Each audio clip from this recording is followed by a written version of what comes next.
Kamusta na po kayong muli, mga ginigiliw po naming mga taga-subaybay, saan mang panig ng mundo po kayo naroroon ngayon. Pinakahangad po namin kayo kasama ng inyong mga mahal sa buhay ay nasa isang maayos na kalagayan.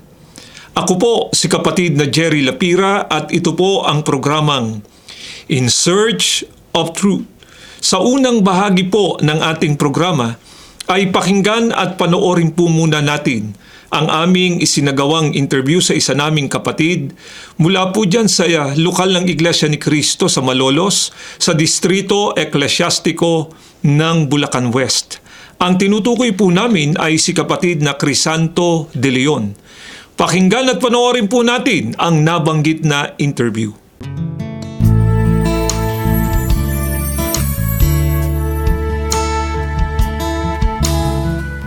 Ako po si kapatid na Crisanto de Leon ng Purok 7 sa lokal po ng Malolos dito po sa Bulacan West. Ako po sa kasalukuyan ay isang diakono sa aming pong lokal.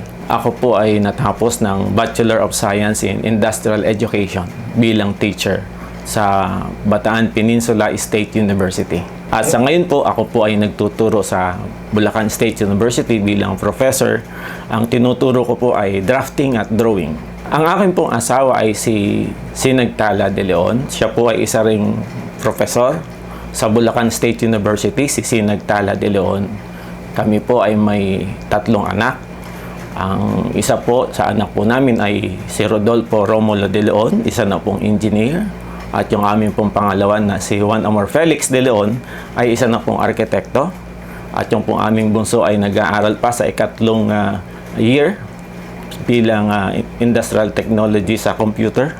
Ako po ay dating Katoliko, isang debotong Katoliko sapagkat lumaki po kami sa pamilya na lahat halos sa amin ay laging nagsisimba. Ako po ay bilang lumaki ng isang Katoliko, nasa poder po kami ng nasa pundasyon debutadong mga Katoliko. Kanya naman sa aming tahanan ay lagi kami nakikita sa simbahan. Nagkataon nga na ako ay isang kabataan masigla sa simbahan. Naatasan ako na bilang isang sakristan, bilang kasama ng pari na kami ay nagdadala sa kanya ng ostya at dinadala-dala kami sa mga parokya upang umawit sa mga simbahan. At kasama rin ako sa grupo ng Esquires, yun yung mga kabataang Knights of Columbus. Sapagkat ang tiyuhin ko ay membro ng Knights of Columbus. At pagkalipas nga ng panahon ay hanggang sa lumaki ako, lumaki talaga akong Katoliko. Nakilala ko po ang Iglesia ni Cristo noong panahon na ako ay magpa-practice teaching mula sa Bataan ay ipinadala kami sa Bulacan. At sabi dito nga kami mag-practice teaching bilang guro ay dinadala yan sa iba't ibang eskwelahan. Sa isang pagkakataon ay nakakilala ako ng isang teacher at sinabi niya na meron daw silang pupuntahan at sinabi ko sa kanya, maaari ba akong sumama? Sabi niya sa akin, at your own risk, sumama ka pero hindi kita sagot. So sa madaling salita, ako'y napapunta doon sa unang pagkakakita ko, akala ko kulto Kasi nga, ang mga tao nakabihis ng napakaganda. Maayos ang simbahan. Tapos, basta nakatahimik lang sila. Walang ginagawa kundi nakaupo. Basta tambilin sa akin ng kaibigan kong teacher, kung ano ang gagawin ng katabi mo, gawin mo rin. Sa madaling salita, kung sila'y naupo, ako'y uupo. Kung sila'y tatayo, ako'y tatayo. Hindi ko naiintindihan kung anong sinasabi. Amen ba? O ama ba? Or di ko alam. Basta, kapag nakita ko silang umupo, upo din ako. Hanggang sa matapos ang kanilang pagtitipon, tinanong ko siya, ano ba itong pinasukan natin? Sabi ko sa kanya. Ang sabi niya, iglesia to. Sabi niya. Ano yung iglesia? Iglesia ni Cristo. Ano yung iglesia ni Cristo? Hindi mo ba ito alam? Yun ang sabi niya lang sa akin. Pagbalik ko po ng Balanga, Bataan, sa aming bayan mismo sa Bataan, hinanap ko talaga yung kapilya ng iglesia. Hindi ko alam na ang kapilya pala ng iglesia ay isang kalye lang ang pagitan sa bahay namin. Sa haba ng panahon, 23 na taon, hindi ko nakikita ang kapilya ng iglesia. Dahil lamang sa isang sabi sa akin ng isang kaibigan kong teacher, Iglesia ni Cristo. Sa mga katuwid, kinabukasan, pumunta ako sa kapilya mismo ng Iglesia ni Cristo. Nagtanong ako sa bantay kapilya. Sabi ko sa kanya, ito po ba yung kapilya ng Iglesia? Oo, sabi niya. Ano po ba ang kailangan nyo? Ano may paglilingkod? Gusto ko po sanang mag-iglesia. Sa unang banggit ko ng ganun, parang nagulumihanan po siya. Parang may kakaiba ba sa sinabi kong gusto kong mag-iglesia? Siguro, dahil nga sa hindi naman ganun kadali ang pumasok sa iglesia. Basta sinabi ko sa kanya, gusto kong mag-iglesia. Ganun po ba? Hali po kayo. At samahan ko kayo sa ministro. Pagkapunta namin sa ministro, ipinakilala niya ako at ang banggit nga niya sa akin ay, ito yung aming ministro. Lahat ng katanungan mo tungkol sa relihiyon sa Iglesia ni Cristo, sasagutin niya. Ganun po ba? Nung magpasimula na kayo, ang unang tanong niya sa akin, bakit ka nagpunta rito? Ang sagot ko sa kanya, gusto ko pa mag-Iglesia ni Cristo. Saan mo na lamang may Iglesia ni Cristo? Ako po'y nagpa-practice teaching ako sa Bulacan. At may nagsabi sa akin, isang kaibigan kong teacher, mas patanda po sa akin. Sabi niya sa akin, Iglesia ni Cristo ito. Di nagtanong po ako kung saan iglesia at dito nga po ko dinala. Gusto ko po sana mag-iglesia. Buhat po noon, nung inaral niya po sa akin, napakadami ko pong tanong. Dahil napakadami ko pong pinagdaanan sa relihiyon namin na talagang tuwing magdodoktrina po kami, ako ang laging nagtatanong. Sapagkat 23 anyos na po ako. Kanya yung mga tanong ko talagang sa lahat ng nababasa sa Biblia, kung ako'y nasa simbahan, may Biblia rin kami binabasa. Tinatanong ko sa kanya lahat ng bagay. Pati kung bakit ilan ang Diyos sa inyo, bakit sa amin may Diyos Ama, may Diyos Anak, may Diyos Espiritu Santo. Tuwing nagpapadasal kami ay nakapilang magkakapatid, nakaluhod po kami. Yun ang dinadasal namin. Pero tinatanong ko sa yun ba ay may katotohanan? Pinaliwanag niya pong lahat sa akin mula sa Biblia. Sinabi po ng ministro na wala sa Biblia yan. Ang purgatorio, wala sa Biblia yan. Kaya tinanong ko po sa kanya mabuti, wala sa Biblia ang purgatorio. Pero tuwing nagdadasal kami, hanguin mo ang mga kaluluwa sa purgatorio. Tuwi-tuwi nang kami nagdodobena. Yung pala'y wala. Pati yung nababasa namin sa arko, yung 3 persona, yung Diyos Ama, Diyos Anak, Diyos Espiritu Santo, pati yung pagkaantanda ng Santa Cruz.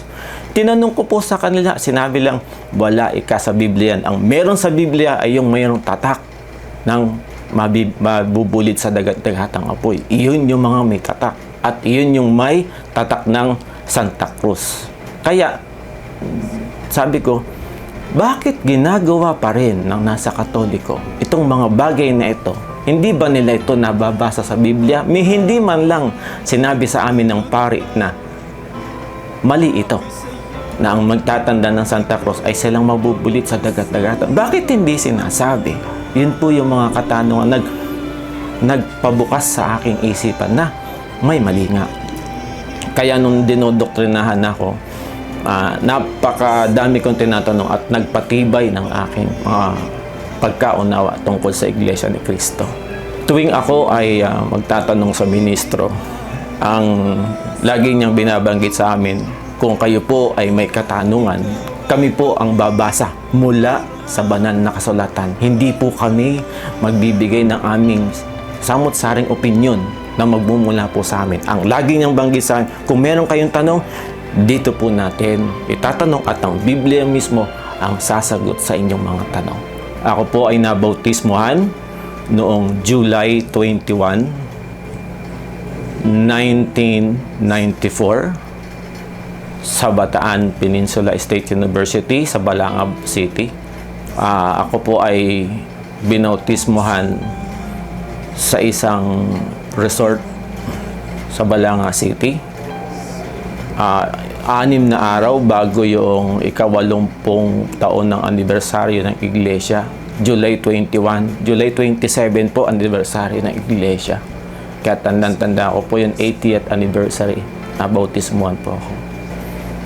Sa araw ng paghukom, Isa sa pinapanalangin ko yung lisanin ko man ang mundong ito. Umaasa ko na yung lahat ng mga anak ko ay patuloy na nasa loob ng Iglesia ni Cristo at tinutupad nila ang kanilang mga tungkulin. Iyan lang ang kaligayahan ko. Ang makita ko ang aking buong sambahayan, tumutupad ang tungkulin sa loob ng Iglesia ni Cristo. Umaasa ko sa pagdating ng araw, sa araw ng paghukom, ang buo kong sambahayan ay magtatamo ng kaligtasan sapagkat hindi kami nagkamali na pinili namin ang Iglesia ni Cristo sapagkat dito lang sa Iglesia ni Cristo matatamo natin ang kaligtasan sa araw ng paghukom.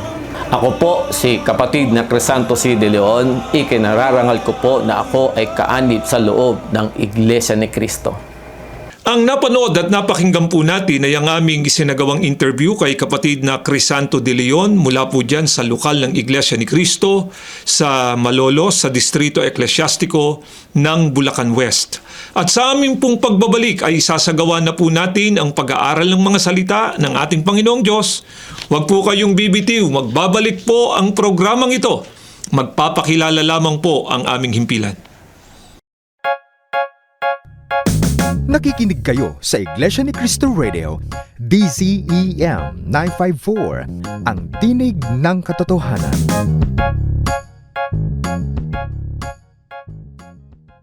Muli pong sumasa inyo ang programang ito, ang In Search of Truth. Ako pong muli ang kapatid na Jerry Lapira at sa pagkakataong ito ay binabati po namin ang mga kapatid namin sa Iglesia ni Cristo na nasa iba't ibang panig po ng mundo. Gayon din po yung mga panayan na sumusubaybay sa palatuntunang ito. Binabati rin po namin ang sambahayan ni kapatid na Crisanto De Leon na kanina po ay ating na-interview. Si kapatid na Crisanto po, gaya ng kanyang nabanggit kanina, siya ay isang aktibo na kaanib noon sa Iglesia Katolika. Ang katunayan, siya po ay naging sakristan pa at laging kasakasama ng mga pari sa kanilang lugar. At dito siya lumaki at ang paniniwala dito, ang kanyang niyakap at pinaniwalaan na inakala niya noong una. Yun ang tama, yun ang makapagliligtas sa kanya. Subalit, dumating po ang pagkakataon na siya ay naanyayahan ng isa naming kapatid sa Iglesia ni Cristo na dumalo sa isang pagtitipon na kung saan po ay pinag-aaralan ng mga salita ng ating Panginoong Diyos na sinasampalatayanan ng Iglesia ni Cristo, ay nakatawag sa kanya ng pansin ang uri ng pagtuturo na ginagawa ng ministro sa Iglesia ni Cristo. Ang unang-unang nakatawag sa kanya ng pansin, ang mga aral na sinasampalatayanan ng Iglesia ni Cristo, pawang ang pinagbabatayan po ay ang Biblia. Hindi po nagbabatay sa kuro-kuro o sa palagay. Kaya nasabi po ni kapatid na Crisanto nang ipagpatuloy niya ang pakikinig at pagsusuri sa Iglesia ni Cristo na ito ang tunay at tamang reliyon na dapat niyang aniban. At ngayon, na siya ay bumilang na ng maraming taon sa pagiging kaanib sa Iglesia ni Cristo, ay nabanggit po kanina ni kapatid na Crisanto na natitiyak na nila ng kanilang buong sambahayan na tama ang kanilang ginawang pagpapasya ng umanib sa Iglesia ni Cristo sapagkat dito nga po sa Iglesia ni Cristo, ang pananatili po nila dito ay magtitiyak ng kanilang kaligtasan pagdating po ng araw ng paghukom. Kapag ang pag-uusapan po ay araw ng paghuhukom, ang mga naniniwala po sa Biblia, naniniwala rin po na may araw ng paghuhukom. Kaya nga po sa pagkakataong ito ay ipaglilingkod namin sa inyo, sino nga po ba ang nagtakda ng araw ng paghuhukom? Ano po ang magaganap pagka dumating na ang araw ng paghuhukom? At sino po ang tinitiyak ng banal na kasulatan na magiging mapalad pagdating ng araw ng paghukom? Alamin po muna natin ito. Sino nga po ba ang nagtakda ng araw ng paghukom? Pakinggan ninyo at ganito ang mababasa nating nakasulat dito po sa Roma, sa 2 ang talata po ay 16. Sa araw na hahatulan ng Diyos ang mga lihim ng mga tao, ayon sa aking ebanghelyo, sa pamamagitan ni Hesukristo. Tandaan natin, Ang nagtakda po ng araw ng paghuhukom ay ang ating Panginoong Diyos. Sa araw na yan, hahatulan anya ng Diyos ang mga lihim ng mga tao. Ayon sa Ebanghelyo, sa pamamagitan anya ng ating Panginoong Hesukristo. Ano po ba ang ibang tawag sa hukumang ito?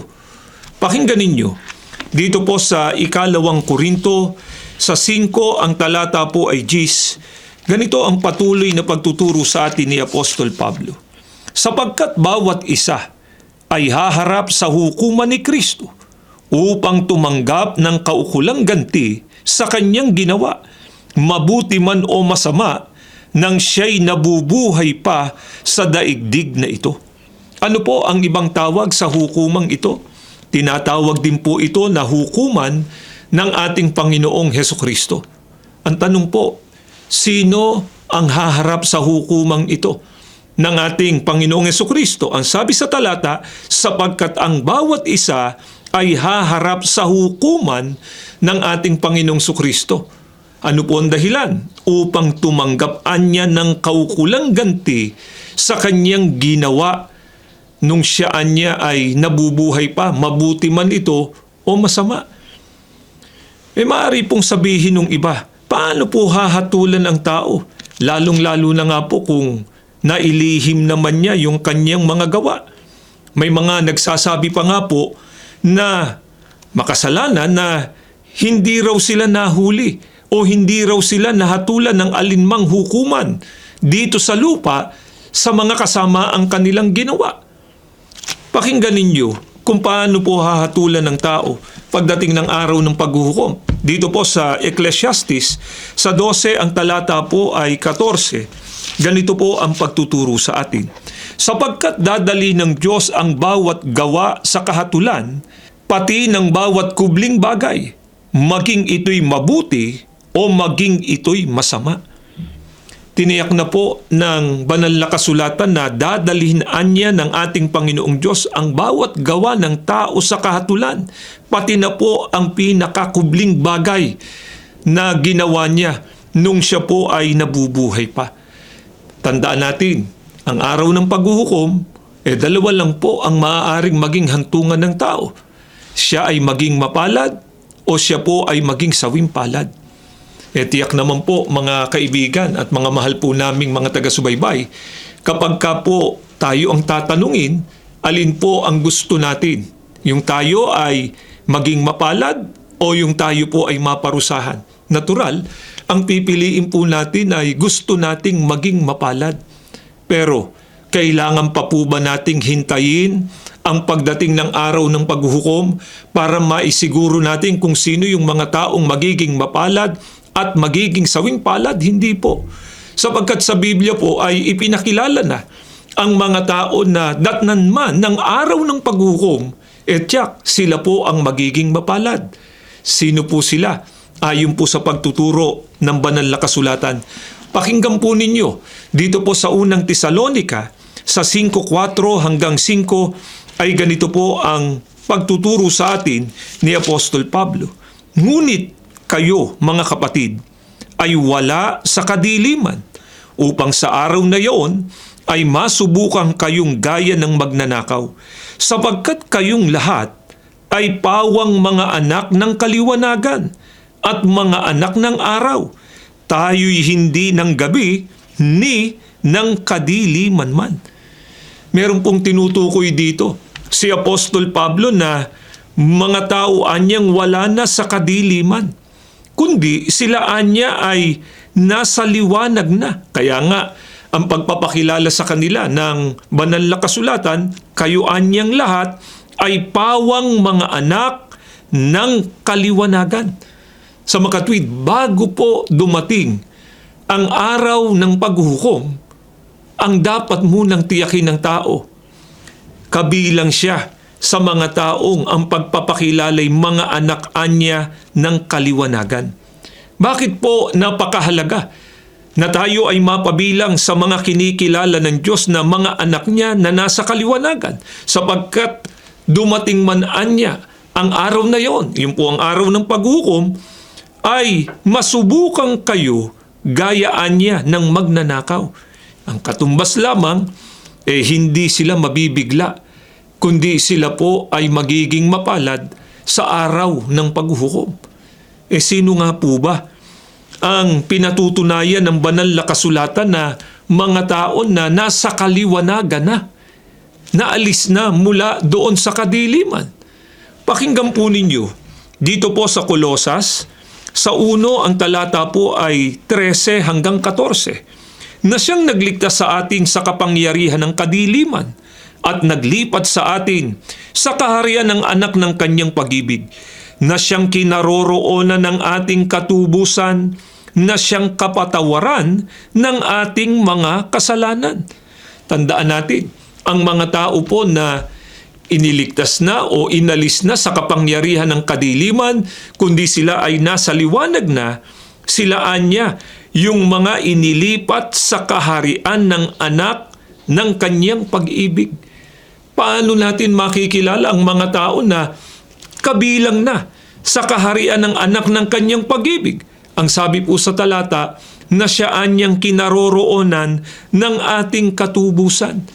Sa makatwid, ang mga tao po na nasa kaliwanagan, sila rin po ang mga tao na nagtamo ng katubusan, at ang tumubos po sa kanila ay walang iba kundi ang ating Panginoong Jesucristo sa pamamagitan ng kanyang mahalagang dugo. Ano po bang katumbas na sila ay natubos na ng ating Panginoong Jesucristo sa pamamagitan ng kanyang dugo? Ang sabi sa talata, na siya anyang kapatawaran ng ating mga kasalanan. Sa makatwid, dapat po pala tayong mahanay o mapabilang sa mga taong natubos na ng mahalagang dugo ng ating Panginoong Jesucristo, sapagkat ang katumbas po nun, kabilang na tayo doon sa mga taong inalis na mula sa kadiliman, inilagay na sa kaliwanagan. Pagka ang pag-uusapan po mga kaibigan ay mga taong natubos ng mahalagang dugo ng ating Panginoong Jesucristo, ano po ba ang karaniwang paniniwala ng mga tao tungkol sa ginawang pagtubos ng ating Panginoong Jesucristo? Ginawa daw po ng ating Panginoong Jesucristo yung pagtubos nung siya mamatay sa krus para bayaran ang kasalanan ng lahat ng mga tao. Yan po ay batay lang sa kanilang opinyon o palagay. Pero kapag ka-Biblia po ang ating sinangguni, alin nga po ba ang pinatutunayan ng banal na kasulatan na tinubos ng mahalagang dugo ng ating Panginoong Jesucristo? Dito po sa Gawa 20:28, salin po ito ni Ginoong George M. Lamsa. Sa pagkakaliwat na po ito sa wikang Pilipino natin basahin, pakinggan ninyo. Ingatan ninyo kung gayon ang inyong mga sarili at ang buong kawan. Narito'y hinirang kayo ng Espiritu Santo ng mga katiwala upang pakanin ang Iglesia ni Kristo na binili niya ng kanyang dugo. Mga kaibigan, batay po sa katotohanang nakasulat sa Biblia, ang tinubos ng mahalagang dugo ng ating Panginoong Jesucristo ay ang Iglesia ni Kristo.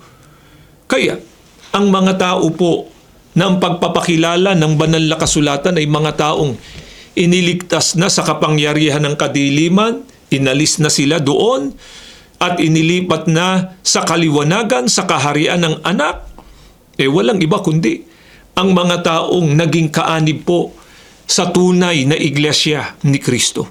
Ito po mga kaibigan ang pangunahing dahilan kung bakit wala po kaming sawa na ibahagi sa inyo ang mga katotohanan ito na aming naunawaan, na naririto po sa Iglesia ni Kristo ang ikaliligtas ng tao.